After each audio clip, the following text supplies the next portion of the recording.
you wish to dabble in teaching, which I found strange considering your dislike for children?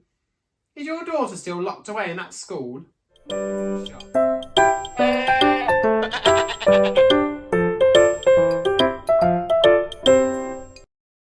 Hello everybody, welcome to another Reading with Mr. White. We are reading The Nowhere Emporium by Ross Mackenzie. We're on to chapter 8 today, but before we move on to chapter 8, we need to find out what happened last time. So, ding, let's go. Turns out the owner of the Nowhere Emporium is Lucian Silver. He offered Daniel Holmes the opportunity to go travelling around the world and around different times in the Nowhere Emporium. Daniel said yes.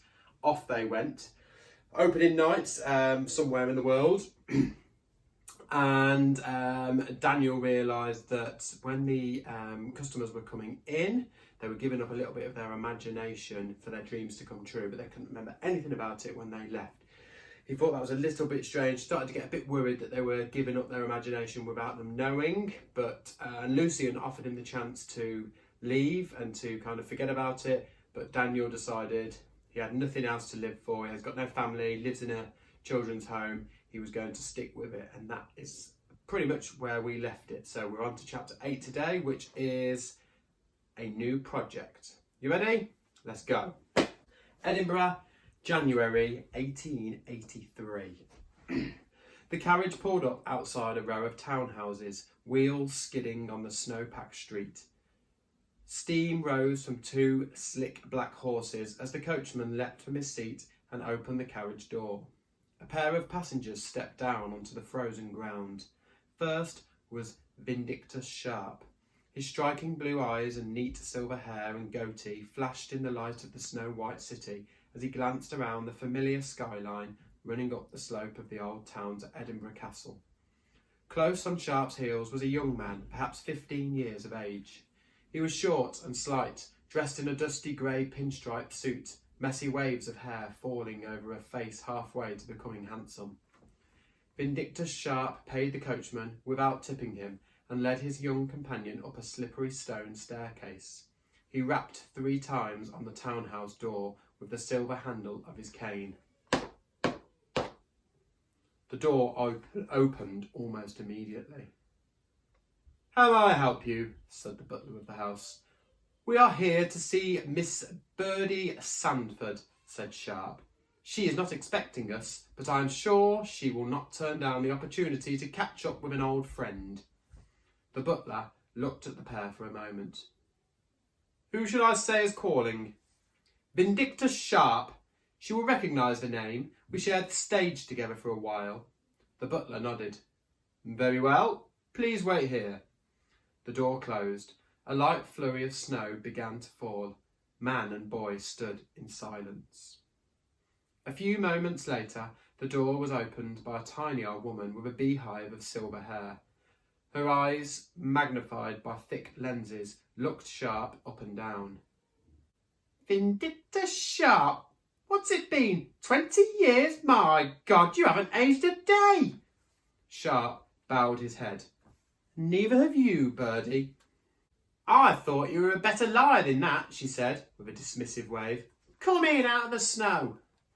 They followed her into the house, which was spacious and grand and smelled of flowery perfume. She led them to a large sitting room on the 2nd floor, where the butler was waiting. He poured a brandy for Birdy, a whisky for Sharp, a cup of hot tea for the young man, and then left the room, closing the doors. Birdy sipped from her glass, sucking air through her teeth as the liquor burned her throat. "I'll spare you the usual pleasantries," she said. "I know you find them as tiresome as I do. We will come straight to the point. I assume you have resurfaced after these many years because you have a business proposition." Sharp leaned forward in his chair. He sipped from his glass. "I do indeed. Do you recall why I decided to take a break from performing in our old magic shows?" Birdy sipped her brandy. "Of course," she said. "You wish to dabble in teaching, which I found strange considering your dislike for children. Is your daughter still locked away in that school?" Sharp waved the question away. I'm not merely dabbling. 20 years ago in Frankfurt, a hag visited my dressing room. She told me that one day I would find a pupil and that together we would push magic to places it had never been. Birdy indicated the young man with her mahogany walking stick. Is the boy good? Sharp laughed. Good. He has the potential to be great, almost as great as me. I believe we could sell out theatres across the world. That is why I have come. If I'm training the boy to change the world, then the least we can expect is to make a little money along the way, don't you think? Birdy's eyes turned to the young man, who looked at his feet. Are you interested in taking to the stage, boy? Yes, ma'am. Mr. Sharp's been preparing me. Would you care to show me? The boy glanced at Sharp, who had instructed him that he should never, under any circumstances, admit to his talents in public. He had no wish to upset his teacher. A great many beatings had taught him his place and knocked impeccable manners into him. It's acceptable in these circumstances, Sharp said. Birdy is aware of our abilities. She has considerable connections in the world of entertainment, and she has made a great deal of money, thanks to me. And you thanks to me, said Birdy with a prim smile. Show me what you can do, boy. The young magician breathed deeply. He concentrated on the tendrils of steam rising from the cup of tea in his hands. Immediately, the steam began to flow faster, gathering together in smooth curls near the boy's feet and pushing upward. Forming at first the sketchy outline of a man, the steam refined, rough edges smoothing to become a work of art, until a replica of Birdy's butler stood in the centre of the room. The steam butler walked silently towards Birdy, bowing before her, planting a kiss on her hand. Then the figure spun in a circle, coat-tails flying and vanished, leaving only a misty silhouette fading slowly to nothing.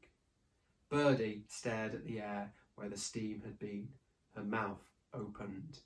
At last she turned to Vindictus Sharp, a wide smile breaking across her face. What do you have in mind? She asked. Ooh, and that's the end of that chapter. Short, interesting though. We've gone back in time again, haven't we?